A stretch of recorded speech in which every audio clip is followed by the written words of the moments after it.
Yes sir. Hi Sanjida, yes sir. আপনি কি কাজ করছেন? আমি একটা প্রফেশনাল সিভি তৈরির কাজ করছি। আচ্ছা গুড, আমি দেখছি। আচ্ছা, এই যে আপনার ছবিটা সেট করছেন একটা গোল শেপের মধ্যে, এটা জি, কিভাবে স্যার। করা যায় আপনি পারবেন?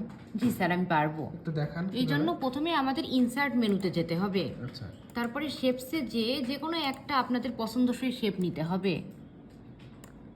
তারপরে এখান থেকে রাইট ক্লিক করতে হবে মাউসের কাটছাটটা থাকতে রাইট ক্লিক করে ফিলে যেতে হবে। ফিলে যাওয়ার পরে নেক্সট যে পিকচার অপশনটা আছে, অনেক অপশন আছে, মোর ফিল কালার, পিকচার অপশন যেতে হবে। তারপরে ল্যাপটপের ফ্রমে ফাইল বা যে কোনো আপনাদের পছন্দসই অপশন যেতে হবে।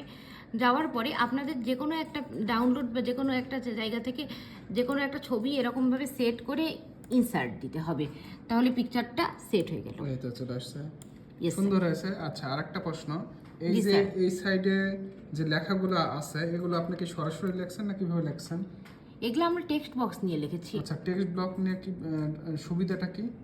টেক্সট বক্স নিয়ে লেখার সুবিধা হচ্ছে স্যার, আমরা যে কোনো লেখা লিখতে পারি এবং অন্য জায়গা থেকে কপি পেস্ট করে এনে লিখতে পারি এখানে।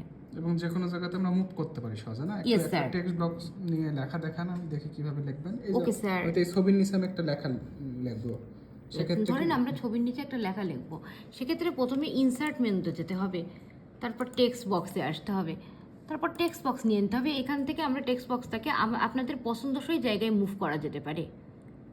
যেমন যখন আমাদের এই অ্যারো চিহ্নটা আসবে উপরে ধরি আমরা এখানে। তখন যে কোনো জায়গায় নিতে পারবো। তারপরে আমরা টেক্সট বক্সের ভিতর ক্লিক করে এরকম করে আপনাদের পছন্দসই যে কোনো কিছু লিখতে পারবো। আচ্ছা ঠিক আছে, আমি বুঝতে পেরেছি।